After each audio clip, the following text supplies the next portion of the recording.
is here. Yes. You know when somebody tells you your day is coming, Yes. sometimes you don't believe it. Yes. It comes like a mighty rushing wind.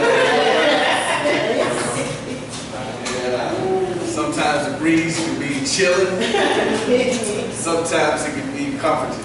Amen. I think it hit me both ways.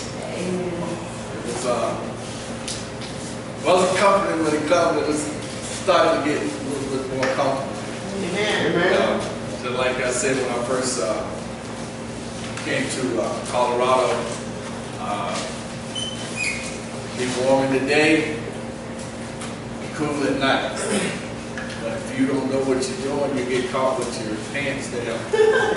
I got caught with short sleeves, being out there at night, and wishing that I would listen to my mother and say you need to prepare. Amen. Be ready at all times. Amen. For anything. That's what you experience when you start praising God. You'll be ready for anything at all times. Amen. But you never know what the devil will throw at you. Sometimes he uses sneaky things. Sometimes he uses the little clever things, and sometimes it's very simple to trip you up. So we got to be ready for all the schemes that the devil has for us. Our message today is going to be simple.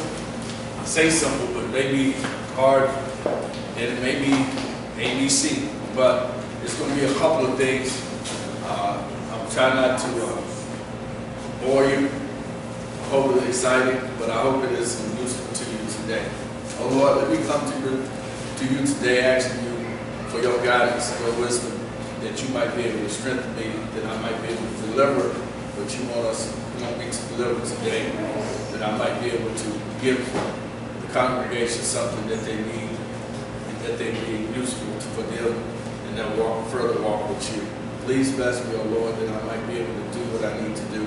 Please show our church a favor, Lord, that we might be able to get to our destination. And once we get there, to keep serving you, not forget what our purpose is. For these things I ask in Jesus' name I pray. Amen. Amen. The thing today is, God is, sometimes I always meditate, and sometimes you come up with these out of the left field things. And then you say, is that what you want me to say? And then you say, no, I'm going to let it rest for a while. And then it keeps coming back. So that's what it comes to me. It's, today is the good, bad, and sometimes ugly. What do you mean? Yeah. Just like you said, there's good and there's evil, and then after you mix those two together, sometimes it gets kind of ugly. But there's a positive and there's a negative. But one thing we got to understand, there must be both. Just like you go get a car battery, it's got a negative and a positive. Amen. Both of them are important because they have to work. Sometimes they work against each other, but it's got to have that to start your car. Just sometimes we have to deal with our negative to get us motivated so we can get to something better. Amen. Meaning, sometimes God puts obstacles. He doesn't do these things. Sometimes it's just to stir you up. You know how sometimes the teacher doesn't know what to say. You can say all nice things and never get any kind of reaction. But as soon as you say something negative, it gets them stirred up and they get to doing better. Sometimes that's what we need to get us riled up. Sometimes we get too complacent with what we're doing sometimes we have to get us riled up. God knows what to do to get us riled up, to do what He needs for us to do. We don't like the bad, but you like to say sometimes when I used to tell the people, I said, I hate when bad things happen to me, because it just gets me all riled up. And you know, you say you hate to get riled up, but sometimes when you get riled up, you start thinking better. You become more focused on what you're supposed to do. Sometimes, like Pastor Cleves would come and tell us some things we didn't want to hear, but sometimes we have to get us riled up to get us focused on what we need to do. Sometimes that riled up puts a task in front of us that we need to accomplish, but everybody having a riled up at the same time puts us all in a thing where we become more focused, and that focus puts us where we need to go. So it's the good and it's the bad, and then when we get riled up it can be kind of ugly, but like you said, you got to do some mixing. See, when you put the sugar and flour and all this in the thing and you get to mixing it, it looks kind of ugly, but then when it finishes baking, it tastes good, it looks good, and you said it didn't start out that way, but it started going into a positive direction. So I'm hoping that getting riled up is going to put us where we need to go in the future. So there must be both, in order for us to understand God's greatness. Like the sister was saying, last year I couldn't do certain things. God came into her life and she was able to do some other things this year. But she reminisced on what she couldn't do, and now she appreciates the things that she can do. Amen. Because like you said, if you don't see what you couldn't do when you're doing something good, like, you will be able to understand God's greatness.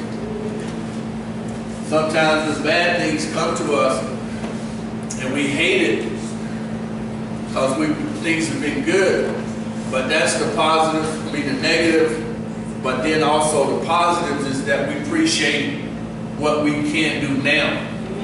Because if we didn't have some of these other bad things, we wouldn't appreciate God's greatness and God's goodness to us. Because if it was good all the time, we'd get so complacent saying, oh, it's supposed to be this way all the time.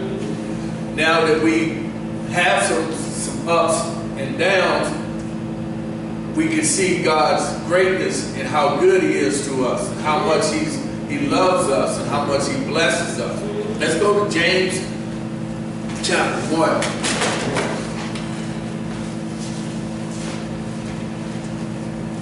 If you're there, just say amen. Not there, I'll wait for you. And for everybody, I'm reading out of the International Version. Sometimes things can be a little bit different, so I don't apologize for that. It's just that I read this Bible because my other Bibles was kind of turned apart. Pastor said, you need one? He gave me this one, so I kind of like get attached to it. So until this one tears up, I'll be in this one. But James chapter 1, it says, trials and tribulations. Second verse. Consider it pure joy, my brothers, when you face trials of many kinds, because you know that the testing of your faith develops perseverance. Perseverance must finish its work so that you may be mature and complete, not lacking anything.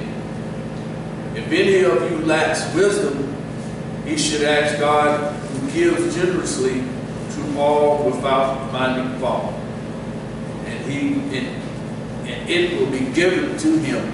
But when he asks, he must believe, not doubt, because he who doubts is like a wave of the sea, blown and tossed like the wind. We should consider it pure joy when we go through some trials and tribulations, because it's toughening us up. That's what the world does when we're out here being Christians. Everybody always, oh, what do y'all believe in that for? Oh, here comes that person, he get ready to say something again. Oh, you believe in that God?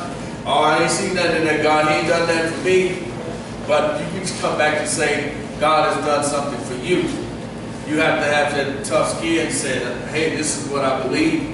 Sometimes you might seem like you're talking to a wall, but you still have to keep the trials and keep going, because like you're saying, perseverance keep us where we need to go.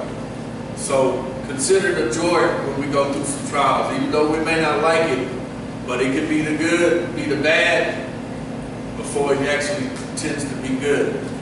But in the middle, it's kind of ugly. So that's the good, the bad, the ugly. It's going to happen like that. And one thing, we go back to Romans chapter 12. Chapter 12, verse 21.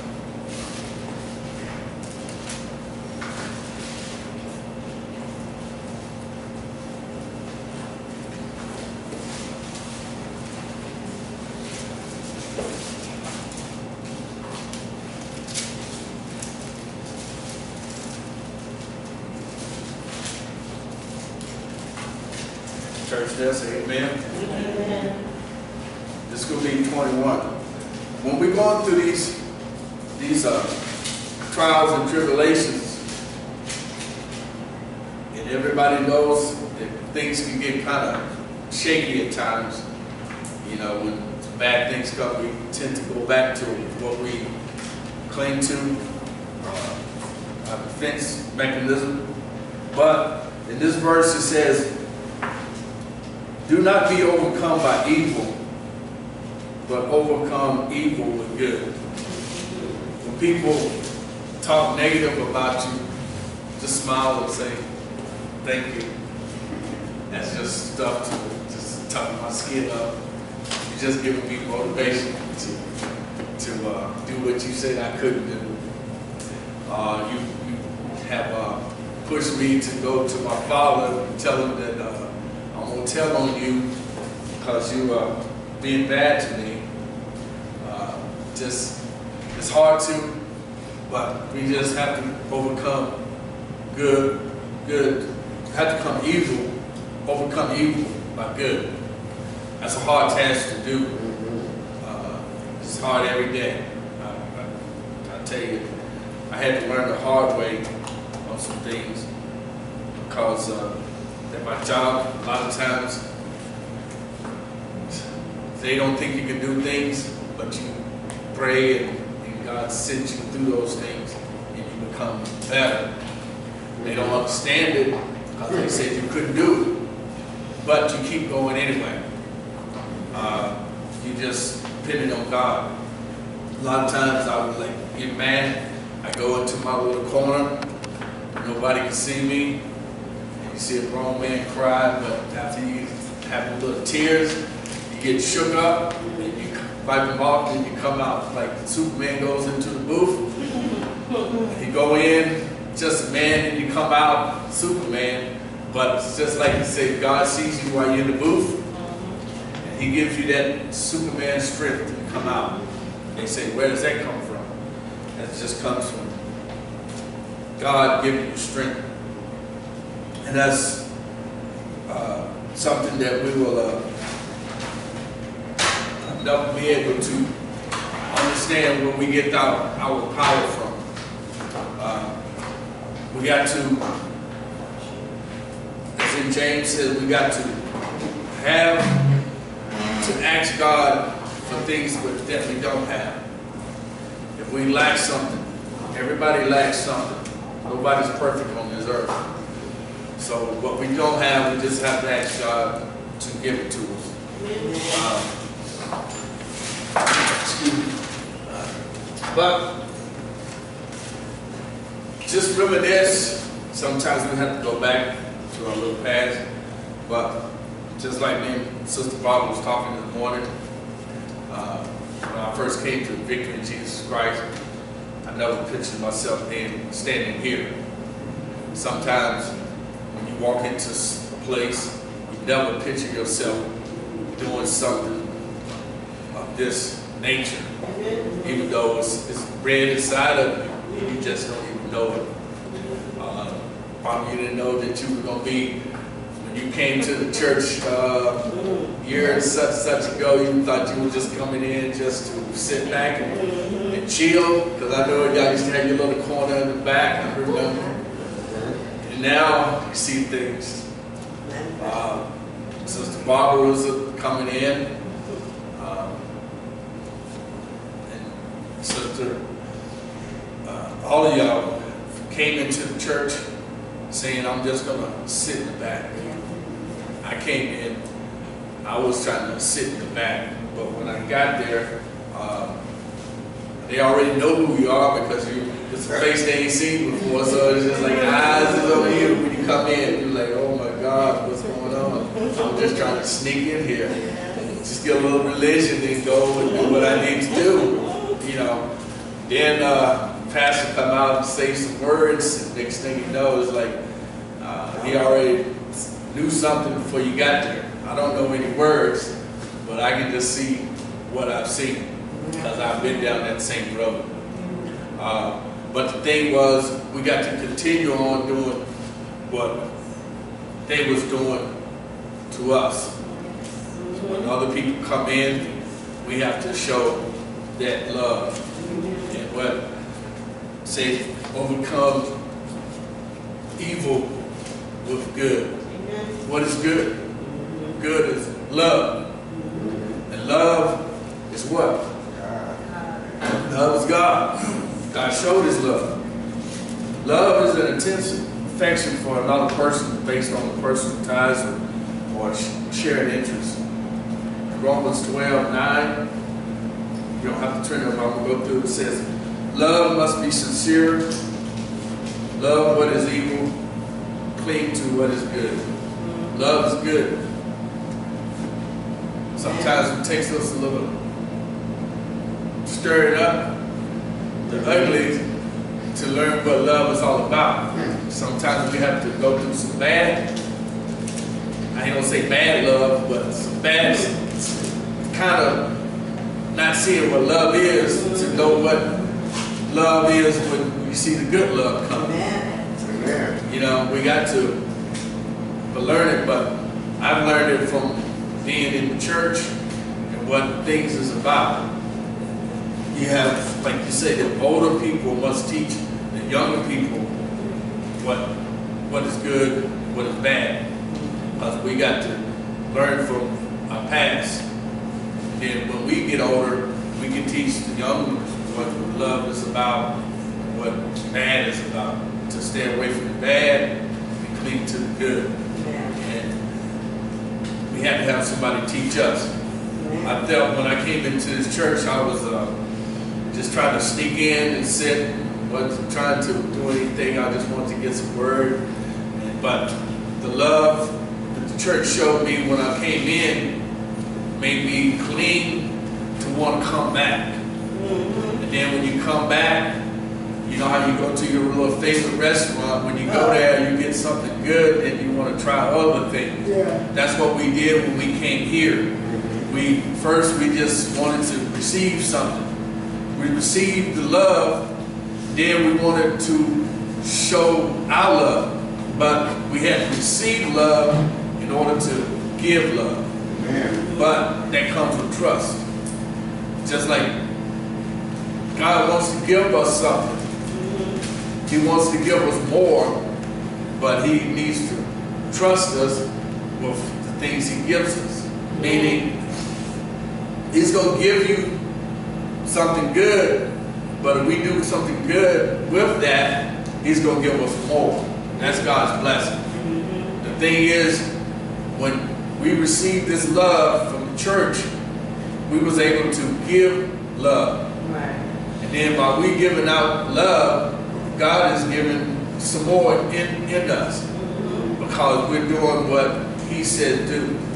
Love yourself, love your neighbor as you love yourself. But if we don't love ourselves, how can we love anybody else? That's right. So the thing today is that it gets the good, the bad, and the ugly. If you don't know how to love yourself, how can you love anybody else? That's right. So let's love ourselves. And if we can't love ourselves, let God clean us up where we can be able to love ourselves so we can love our neighbor as ourselves. Because that's what God wants us to do, is to love one another. Because if we can't love one another down here, you think He wants you up there? He ain't gonna have it. So let's get to love one another.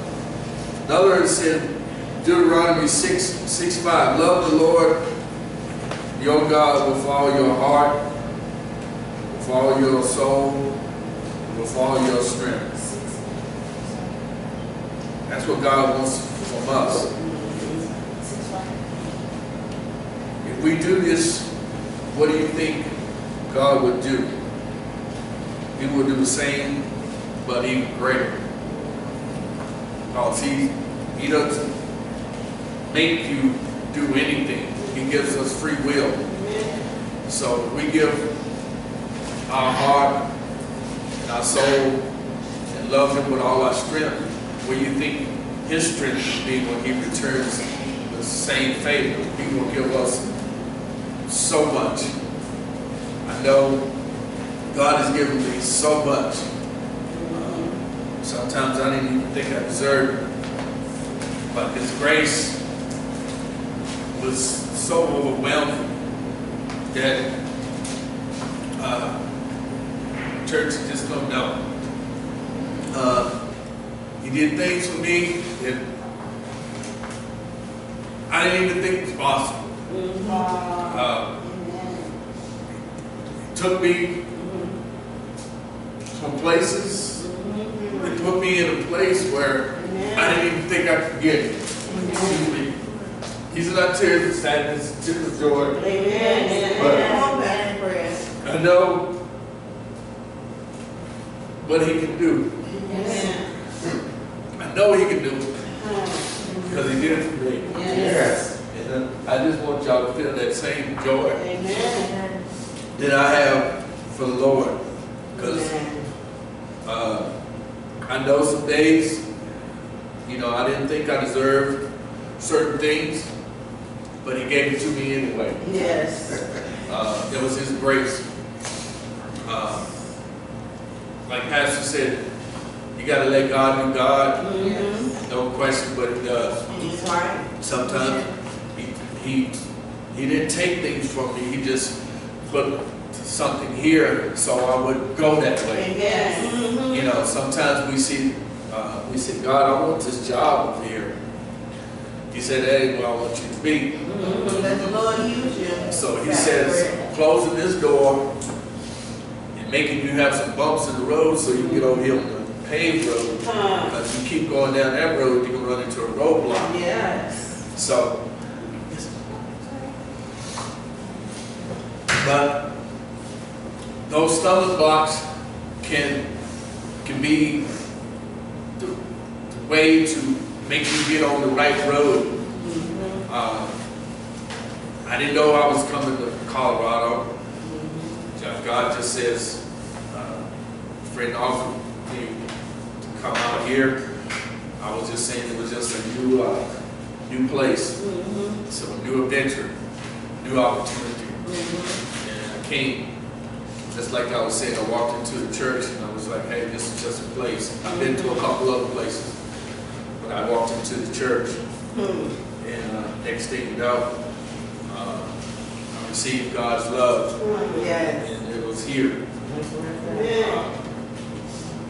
It ain't been always what I wanted it to be. Nothing ever is. But it's where God wants me to be. I can't argue with God, because if I do, then that's going to be a battle I can't win. So every time the pastor said you're going to be this, you're going to be this, I was like, no, I don't want to be this.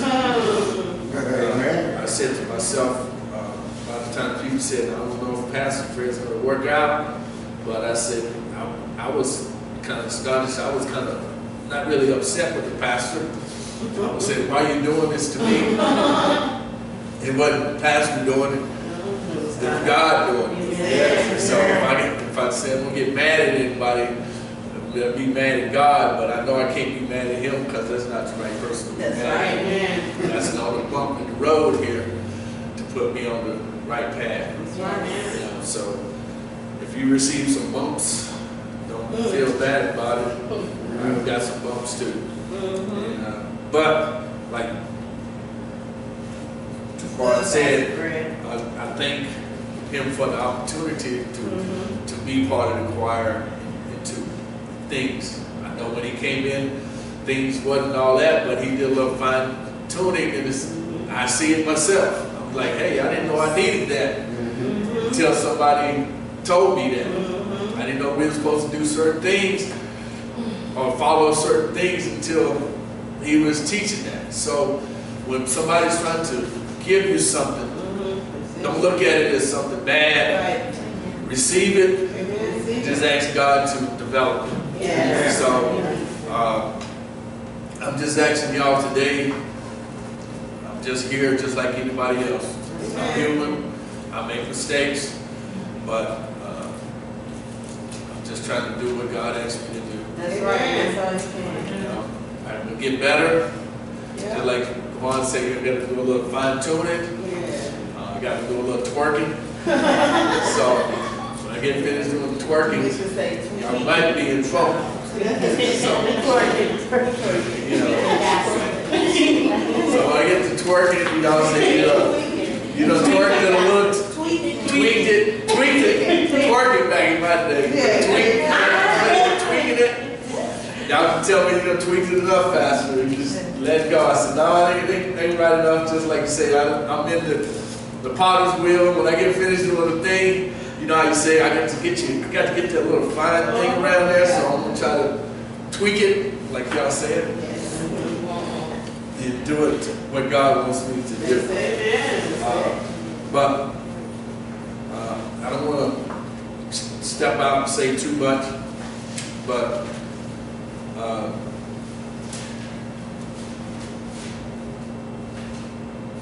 I just wanted to say to everybody that this Christian journey is not an easy road.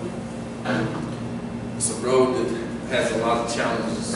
Yes. It can be hard at times, but the reward is awesome. Because you get a better relationship with God. That's right. And you know, when you get a better relationship with God, He's not God anymore. He's your Father. Yes. You know, when it comes to Father, you can come and say, Father, Daddy, Papa, whatever you want to call him, you can say, I need something. And you know, when you ask him for something, he will deliver. That's right. You know, when people say, hey, Papa, can you give me something? And he said, you got to do something to get something. My father used to tell me, he said, Dad, I want to get that car. He said, get your money right. I said, what I got to do? He said, go out there and work. So when I went to work, I come back and I had a little bit. I said, is that enough? He said, no, it ain't enough. You got to do a little bit more. So when sometimes God asks us to do some things that we don't want to do, but it's meeting us halfway. Yes. He wants you to make a step, He'll make two. Yes. So if you give 2 steps, He might give 4. But He might surprise you to do 5. So, but we got to put forth an effort in order for God to do something. So He wants us to make some steps so He can make some steps in our life. Amen. So when you think the road is rough, just keep looking up. Say, Father, I know it's tough, but can you help me on this journey? Because it's not easy. Can you help me? Yes. Understand what you're trying to give me? Can you loosen that wrench a little bit? It's don't be so tight on me because it's hurting right now. So, but if that's what you want me to do, I'll withstand that. God did some possible things for us to have salvation that He wanted us to have. He seen the world was in sin. He seen it couldn't be corrected. He had to make the ultimate sacrifice. His ultimate sacrifice was to give His Son Jesus as the ultimate sacrifice. And that sacrifice was Him down the cross. Yes. And He didn't know any other way but to do that to save the world. So when it comes down to this thinking, you making sacrifices, He made the ultimate sacrifice. Yes. He gave His only begotten Son. So we might have an opportunity in eternal life. So when you think the going is rough, just think about Jesus' road to the cross. Yes. They beat Him. He hit Him with whips. People made fun of Him. Put a crown of thorns on His head. He said, "This is your crown. Shows that you are the king." But sometimes when we go through all of these things, Jesus has the last laugh, because He said, "I will rise and come back." Everybody laughed at what He said. But when they came back to the tomb to see Him, He was gone. Everybody was saying, "Dad, He was telling the truth."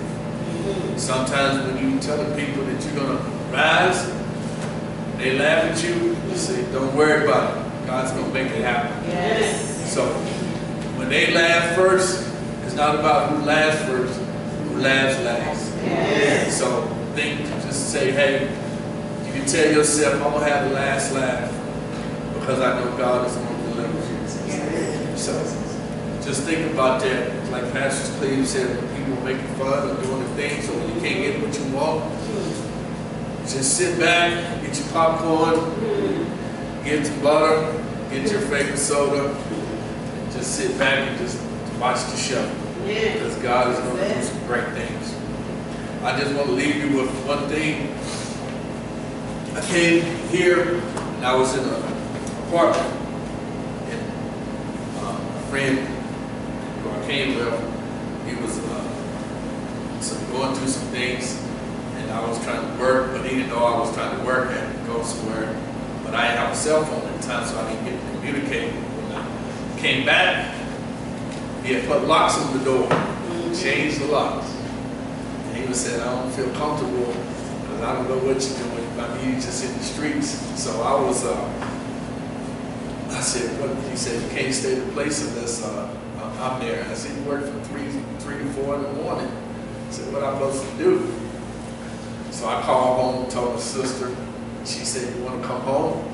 I said, "No, I'm here because," I said, "I'm going to stay and stick it out." And I said, "I'm going to pray to God that it's going to be." I asked God to give me a place. But I had been saying I want to stay in the house. He did more than that. He gave me a place to stay in the house. And I just wanted a place to live. And God did even more, because I didn't have nobody else to trust but God. I said, family is there, but I said, I'm putting my faith in you, God. And He said, okay, I got your attention now. First I didn't have your attention, I got it right now. Right. Because He said you was getting ready to be here. And He woke me up, He put me in places that I didn't even want to be. When doors was closing, when that door was closed, He opened up another door. That's right. So when you see doors closed, don't worry about it. God is going to open up another door. But first, let's have the faith. And I have a testimony that if we have the faith, God will do miraculous things. But we got to believe. Let's believe. Let's love one another as you would have you love yourself. If you don't love yourself, just ask God to give you the wisdom and knowledge to love yourself. Because that's what He wants us to do. Amen. I don't know if it's been something that you get from this message, but I just want to say I love y'all. I'm trying to do my best. Don't love me. You better learn to love me. And you gotta love me before you can make it in, unless you just want to be on the evil side. What the evil side is the hell. I'd rather be in heaven than in hell. So I'm gonna try to do the best I can to make it to heaven. And while I'm here, I'm gonna try to do my best to try to give you what you need so you can make it to heaven. And I want to see you all there too.